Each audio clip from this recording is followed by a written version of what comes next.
투자금이 하나도 안 들어갔는데 2억 정도 벌었던 물건이 있거든요. 그게 이제 아파트 경매 투자였습니다. 경매는 장점이 시세보다도 더 싸게 팔아도 수익이 나요. 2억짜리를 1억 7천에 낙찰 받았어요. 2억에 팔면은 한 두세 달 걸릴 거를 1억 9천 5백에 팔아요. 그러면은 한두 달 만에 팔릴 수 있는 거죠. 그게 경매니까 가는 거예요. 지금 2025년이죠. 여기 보시면은 적정 수요라고 적혀 있어요. 인구에 비례해서 이 정도 필요하다라는 걸 이제 보여준 거예요. 쉬워요. 점선으로 돼 있는 것보다 많으면 공급이 많은 거고요. 적으면 적은 거예요. 지금 보시면 올해까지는 적정 수요랑 비슷한데 내후년부터는 공급이 거의 없습니다. 이것만 잘 보더라도 미리 진입을 하는 거죠. 경매만큼 이게 확실하게 수익이 보장된 투자 방법이 없거든요.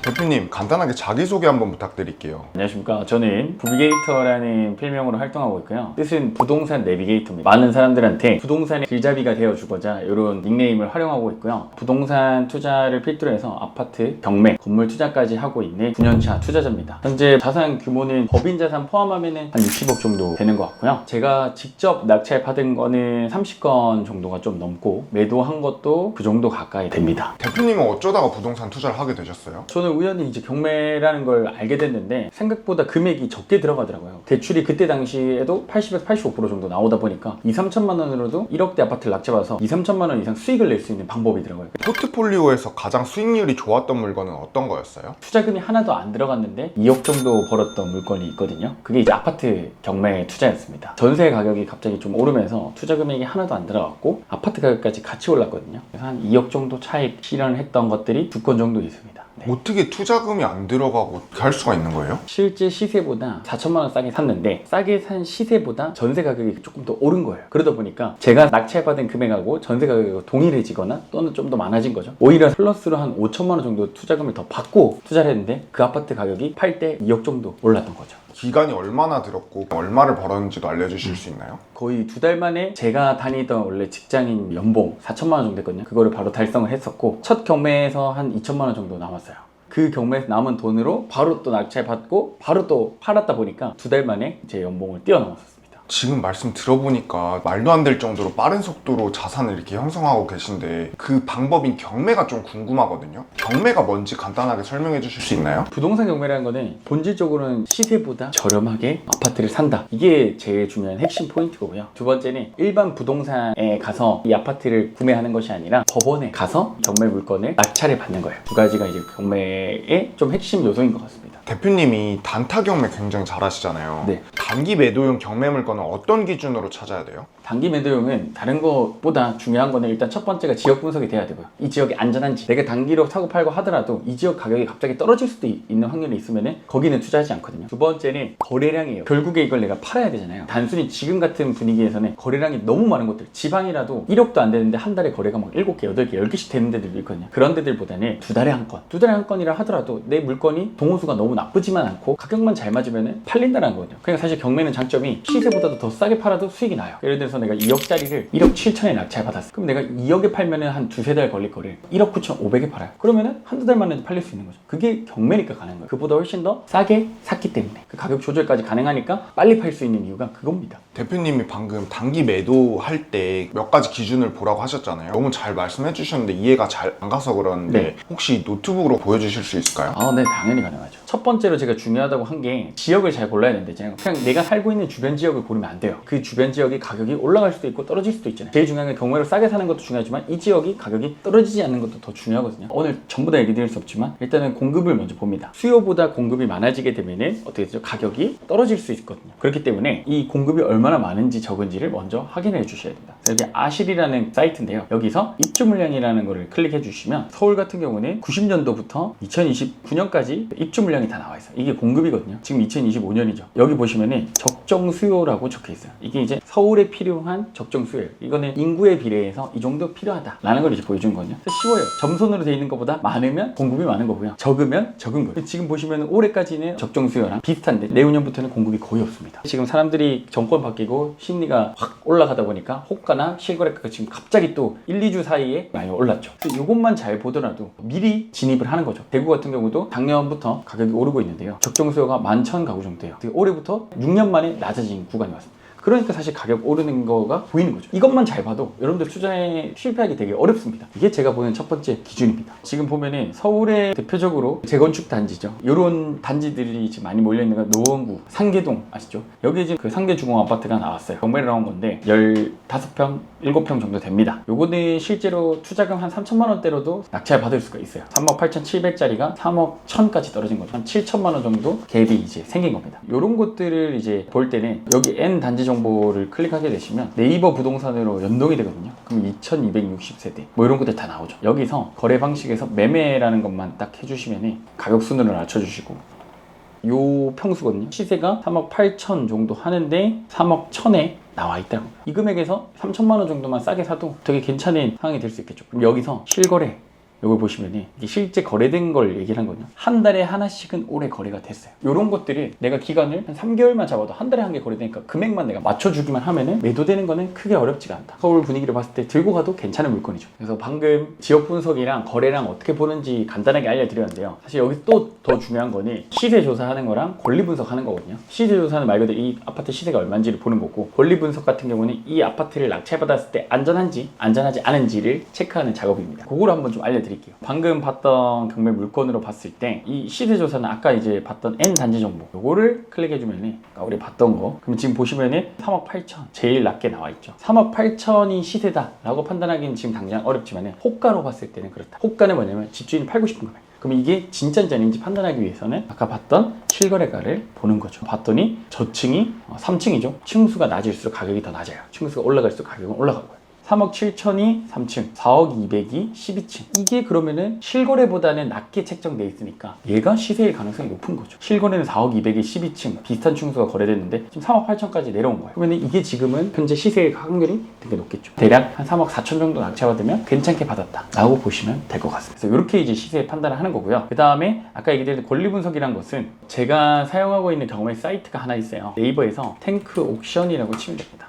경매 사이트는 되게 많은데요. 여기가 가성비가 되게 좋아서 쓰고 있어요. 탱크 옥션을 클릭해 주시면 이렇게 사이트가 이렇게 쫙 뜹니다. 되게 복잡하게 뭐 많이 돼 있잖아요. 볼 필요 없이 경매 검색 마우스 커서 올리고 종합 검색 누르면은 서울부터 제주도에 있는 경매 물건을 이렇게 검색하실 수가 있습니다. 쭉 내려와서 이 경매 물건이 안전한지 안전하지 않은지 판단만 하면 되거든요. 여기 건물 등기란을 확인하시면 되는데요. 여기 근저당권 설정이라고 돼 있잖아요. 말소 기준 권리라고 되어 있어요. 이것만 잘 찾으면 돼요. 여기에 인수라는 게 없냐 정도만 판단하시면 권리 분석은 어렵지 않습니다. 대표님, 그리고 경매 하다 보면 네. 내가 여기 물건 경매로 낙찰받았을 때 단타로 팔았을 때 얼마 벌 수 있을지가 되게 궁금하거든요. 이런 수익률 계산은 어떻게 해야 돼요? 수익률 계산기 제가 쓰는 게 있는데 약식으로 조금 보여드리면은, 제가 아까 이제 물건을 대비해서 좀 켜봤어요. 낙찰을 뭐 3억 3,500에 받는다 가정하고 90% 대출이 나오면은 실제 입찰 보증금이죠. 입찰할 때 내야 되는 10% 보증금이에요. 이걸 내야만 여기 입찰을 참가할 자격이 주어지거든요. 그거 내고 나머지 100만 원 내서 한 3,300 정도가 들어가는 거죠. 세전으로. 그러고 취득세 370만 원 정도 들어갔고, 명도비라고 해서 안에 살고 있는 사람 내보내는 이사 비용이 있어요. 그게 한 100만 원 정도 들어가거든요. 그리고 뭐 기타 수리 안 하고 판다고 가정했을 때 입주 청소 정도, 아까 평수가 작으니까 한 20만 원 정도 잡았고요. 법무사비는 45만 원 정도, 중개비까지 해가지고 대략적으로 이렇게 잡아가지고 보면은 총 비용 들어가는 게 한 500 정도 들어가겠네요. 대출 4.5% 이자 기준으로 해가지고 4개월 정도 팔린다고 가정했을 때 총 대출 이자만 450만 원 정도 나갑니다. 그 다음에 우리가 3억 7,500에 팔았다고 했을 때 순수 수익금이 한 2,400 정도 납니다. 수익률로 봤을 때는 한 63% 정도가 4개월 만에 벌어지는 거죠. 보수적으로 잡은 거거든요. 방금 전에 설정하신 매도 가격은 어떤 기준으로 책정하신 거예요? 아까 3억 8천에 나와 있었던 거를 그냥 보수적으로 500 정도 깎고 3억 7,500 정도로 현실적으로 판다고 했을 때 이 금액을 설정했습니다. 대표님이 생각하시는 단타의 기준은 보통 몇 개월 안에 파는 거라고 생각하세요? 1년 이내, 정말 길면 1년 이내고 더 짧으면 6개월 이내로 보고요. 평균적으로는 한 3, 4개월이면 다 매도를 하고 있습니다. 왜냐면 아까 봤던 거래량을 보고 들어가기 때문에. 그게 지방이든 수도권이든 상관없이. 경매 투자에 필요한 최소 시드머니는 얼마 정도 들어요? 사실 직장인이라면 돈이 하나도 없어도 가능한 구조도 있습니다. 그거를 간단하게 얘기하면 신용대출을 활용해서 받을 수가 있고요. 또는 내가 주부다, 무직이다, 대학생이다, 프리랜서다 이런 분들 같은 경우는 1,000만 원 이상 있으시면 시작이 가능합니다. 사람마다 시드머니가 다 다르잖아요. 각각 금액대별로 투자 전략이 다른가요? 금액대별로 너무 달라집니다. 고르는 지역도 달라지고요. 내부 인테리어를 어떻게 하느냐에 따라서 또 달라져요. 수익률이. 그리고 물건 물건에 하자가 있는 것도 좀 감안을 해야 될 수도 있고요. 그래서 그런 부분들이 금액대별로 좀 달라질 것 같습니다. 금액대별로 다르다고 말씀하셨는데 네. 제가 만약에 3천만 원 정도 있다고 하면 네. 어떻게 전략을 세워야 돼요? 서울에 있는 아파트를 하기에는 약간 무리가 있습니다. 지금 지방에 있는 광역시나 이런 데도 가격이 많이 오른 데들이 꽤 있거든요. 그런 데들 중에 아직 가격이 조금 덜 오른 지역을 선정을 해가지고 시세보다 3천만 원 정도 싸게 사서 전월세 세팅을 하게 되면 투자금이 거의 들어가지 않는 투자가 가능해요. 우선은 첫 번째로 그걸 먼저 하시고요. 두 번째는 첫 번째 물건에서 투자금을 거의 다 한다고 했을 때 두 번째 물건 남은 투자금으로 사고 팔고를 하면서 제가 했던 방법대로 시드를 빠르게 불려나가는 거죠. 그렇게 좀 추천을 드리고 싶어요. 요즘 전국적으로 공급이 되게 적어진다고 들었는데 지방에 아직 남아있는 물건이 있나요? 너무 많이 있고요. 사실 여러분들이 많이 모르시는 지역들이 작년이랑 올해 지방에 있는 아파트들 가격이 많이 올랐어요. 예를 들어 전라북도 전주, 경남의 진주, 울산, 창원, 대구 같은 경우는 지금 이제 막 계속 오르고 있고요. 그래서 이런 지역들이 지방이라 하더라도 인구 감소가 있다 하더라도 결국 아파트 가격 사이클은 돌고 돌거든요. 그런 지역들을 투자금이 또 적게 들어가기도 하고 지방은 되게 사이클이 좀 정직하거든요. 수요와 공급에 의해서 가격이 오르고 내리고가 너무 정직합니다. 서울이나 경기는 그렇지 않다 보니까 좀 더 확실한 정답지를 찾기에는 지방이 오히려 수익을 내기에는 훨씬 더 괜찮다. 제가 해온 것처럼 그렇게 얘기를 좀 드릴 수가 있을 것 같아요. 대표님 명도 과정을 단계별로 한 번만 네. 설명해 주실 수 있을까요? 명도라는 거는 일단 아파트 할 때는 크게 어렵진 않아요. 일단 먼저 개념을 잡아드리면 안에 살고 있는 점유자를 내보내는 걸 명도라고 하거든요. 근데 보통 많은 분들이 명도에 대해서 두려움이 있는 게 TV나 영화에서 봤던 거 빨간 딱지 붙이고 되게 불쌍한 사람 꺼내는 그런 걸로 생각을 하시는데 그 선입견을 조금 잠깐 깨드리면은 맨 처음에 낙찰받고 나면은 포스트 낙찰자입니다. 아래 번호로 이사기간과 이사비 협의를 위해서 연락 주세요 라고 보통 먼저 하고요. 그리고 이제 연락 오는 경우가 반반 정도 됩니다. 안 왔을 때는 인터넷으로 내용 증명을 보낼 수가 있어요. 내용 증명 보내면서 여기로 빨리 연락 달라. 법적 절차대로 진행된다. 하면은 그 압박감이 오면서 이분들이 또 연락이 옵니다. 그래서 연락이 이제 다 왔다. 라고 했을 때는 그때부터는 중요한 건 딱 두 가지예요. 이사 기간과 이사 비용. 보통 평균 이사 기간에 낙찰받고 잔금하고 한 달 뒤가 일반적이고요. 그 다음 이사 비용은 한 100만 원 정도 선에서 진행할 수가 있어요. 만약에 점유자가 터무니없이 500만 원, 1000만 원을 이사비로 달라고 한다 네. 이럴 때 어떻게 해야 돼요? 그럴 때는 이제 밀당을 좀 해야 되는데요. 강제 집행이라는 낙찰자에는 최후의 필살기가 있습니다. 강제 집행 말 그대로 끌어내는 거죠. 500만 원보다 강제 집행하는 비용이 훨씬 싸요. 200~300이면 강제 집행 하거든요. 그렇게 하거나 또는 강제 집행 전에 계고라는 걸 합니다. 계고는 빨간 딱지 붙이는 거 있죠. 사실 그 빨간 딱지 붙이는 것까지 가면은 다 협의돼요.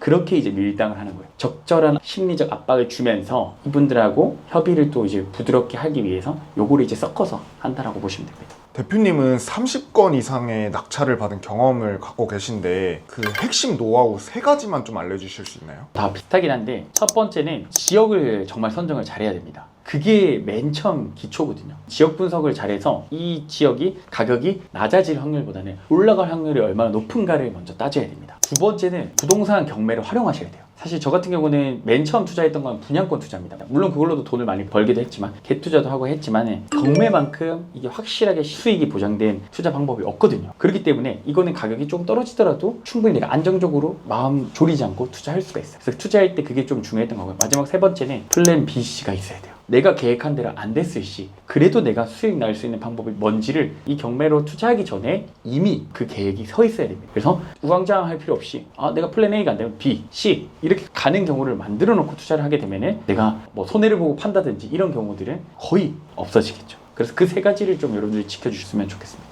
대표님은 임장 갈 때 체크하는 필수 항목들이 있으신가요? 다른 것보다 내가 손품으로 팔았던 시세가 맞는지 아닌지 확인하는 게 제일 중요하다고 보거든요. 실거주 요건을 따질 때는 여기나 학군, 교통, 일자리 이런 것들을 좀 집중적으로 보셔야겠지만 투자자 입장에서 임장이 제일 중요하네. 내가 조사한 시세가 현장에 갔을 때 이 시세가 맞아 떨어지는가 이게 제일 중요합니다. 그럼 마지막으로 이 영상을 보고 경매를 시작하고 싶은 분들에게 해주고 싶은 말씀이 있을까요?